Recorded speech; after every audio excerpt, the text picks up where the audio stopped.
अस्सलाम वालेकुम नाज़रीन, मैं हूं राना मोहम्मद लाल और आप देख रहे हैं यूट्यूब चैनल RMT TV। बेटा देखिए, आपके पास इस वक्त जो है स्टूडेंट बहुत ज़्यादा परेशान है वो, लेकिन कौन कौन से स्टूडेंट परेशान है वो मैं आपको बताता हूं। बेटा देखें, इस वक्त स्टूडेंट की सबसे बड़ी जो डिमांड है ना, वो आपके पास दो चीज़ें हैं। एक तो बच्चा चाहता है कि सर हमारा जो रिजल्ट है वो कब आ रहा है, और इसके अलावा क्या है, हमें पास किया जा रहा है कि या नहीं किया जा रहा है, ये मैं बता दूं। उसके अलावा आपको बताऊंगा बेटा सिलेबस से मुतल्लिक आया कि इस साल भी सिलेबस रिड्यूस हो रहा है या नहीं हो रहा। ये सबसे बड़ी अहम तरीन बात है और रिजल्ट आएगा इंशाल्लाह। देखिए, मैंने पिछली जो वीडियो बनाई थी तो उसमें मैंने बेटा बताया था आपका रिजल्ट सितंबर में आ रहा है। एक बात। दूसरी बात याद रखें बेटा, जिन बच्चों ने कुछ ना कुछ लिखा है, यकीन मानिएगा आपको नंबर दिए जा रहे हैं, आपको पास किया जा रहा है।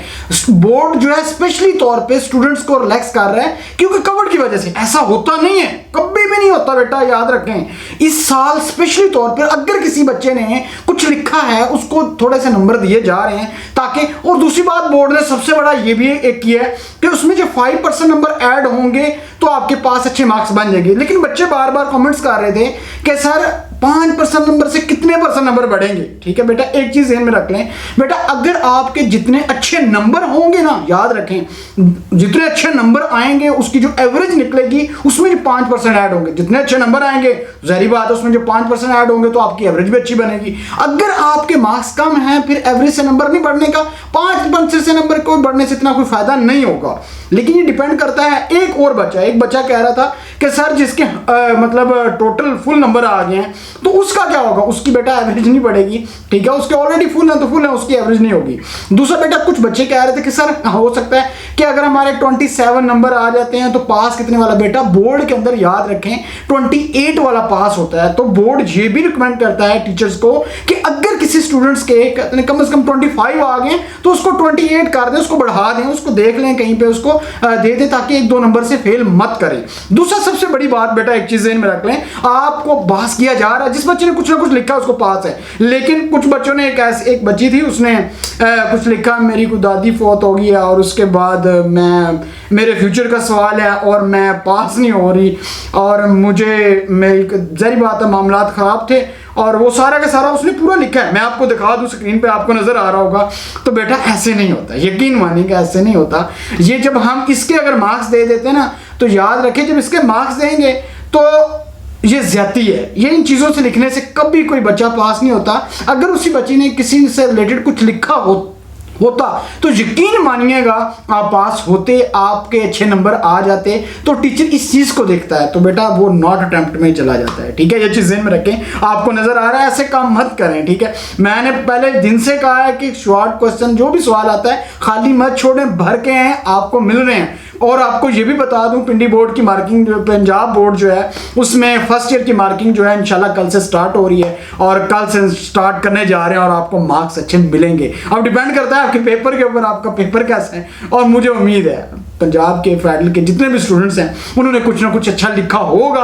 अब ये कौन कौन से बोर्ड हैं ये कल पता चलेगा। खैर, उसके बाद बेटा सिलेबस से बताता हूँ। देखिए बेटा, इस वक्त जो ना 9th का स्टूडेंट सोच रहा है कि आया कि हमारा सिलेबस रिड्यूस होगा या नहीं होगा, परेशान है बच्चा। अब जो अगली क्लास में जो 10th में जो आपके पास बच्चे गए हैं वो भी सोच रहे हैं कि आया कि हमारा सिलेबस रिड्यूस होगा या नहीं होगा। जो फर्स्ट ईयर है, सेकेंड ईयर है, उसका सिलेबस रिड्यूस होगा या नहीं होगा, ये सबसे अहम तरीन बात है। लेकिन बेटा देखें, जो पिछला जो अभी आप पेपर दे रहे हैं उसमें अगर सिलेबस की बात की जाए तो वो आप में पता है बोर्ड कहता है कि हमने 40% सिलेबस रिड्यूस किया है। लेकिन कुछ स्टूडेंट्स कहते हैं कि सर कुछ सब्जेक्ट में 60% है, किस में 20% है। तो ये सारा मामला चलता रहा पंजाब में, फेडरल में, जितने भी बोर्ड्स हैं सब के अंदर सिलेबस रिड्यूस किया गया है। लेकिन सवाल इस साल पैदा होता है कि अब के बार भाई सेशन आगे चला गया, रिजल्ट लेट है, तो उसमें सिलेबस का क्या होगा।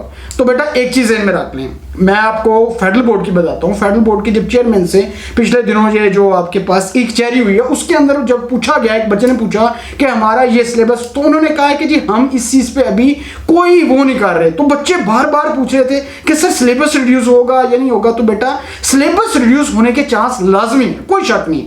जब रिजल्ट लेट है, जब आपके पास, याद रखें, मुझे याद है जब मैं मार्किंग था, लास्ट मार्किंग की थी, तो बेटा आपको मेरा ख्याल है 2 या 3 अगस्त को फेडरल बोर्ड का रिजल्ट आ जाता है। ठीक है, सारा का सारा रिजल्ट आ जाता है। लेकिन आप अंदाज़ा लगाएं, अभी तक तो पेपर हो रहे हैं, तो फिर आगे कितने सितंबर अक्टूबर कहाँ तक जाता है। तो जब ये रिजल्ट के बाद ये चीज़ें अपेयर होती है ना, सारा वो सेशन स्टार्ट होता है, बेशक बच्चे स्टार्ट कर लेते हैं शुरू से, लेकिन हो सकता है कि आपका जो सिलेबस है वो मुझे लग रहा है कहते हैं वैसे 30% रिड्यूस होने के चांसेस हैं। लेकिन मेरी एक रिक्वेस्ट है, जितने भी टीचर हज़रात देख रहे हैं, खुदारा जो सिलेबस रिड्यूस अगर करते हैं आप, तो इसको बड़ा ध्यान से करना है, ठीक है। इसके अंदर इस साल भी बड़े मामला खराब हुए हैं, बच्चों के पेपर आए हैं तो उनमें क्वेश्चन गलत है।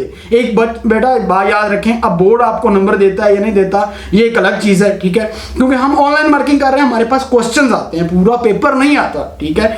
तो वो चीज़ें मैं आपको बता सकता हूँ, कुछ चीज़ें आपको पता है वो ज़रूरी होती हैं जो नहीं बताई जाती, कुछ ऐसी बातें भी हैं मेरे पास मैं आपको बताना चाहता हूँ लेकिन नहीं बता सकता, मजबूरी है, मार्किंग कर रहे हैं, कुछ बड़ी अहम चीज़ें होती हैं, ठीक है, जो कि कॉन्फिडेंशियल रखनी पड़ती हैं। खैर, तो बेटा मुझे चांस है कि 30% सिलेबस रिड्यूस हो, ठीक है। पहले साल 40% हुआ, तो अब जरी बात है, थोड़ा सा टाइम मिल गया है तो 30% चांस है। लेकिन अगर कोरोना की बात की जाए तो ये मैं कह दूं, कोरोना सारा ये ड्रामा है।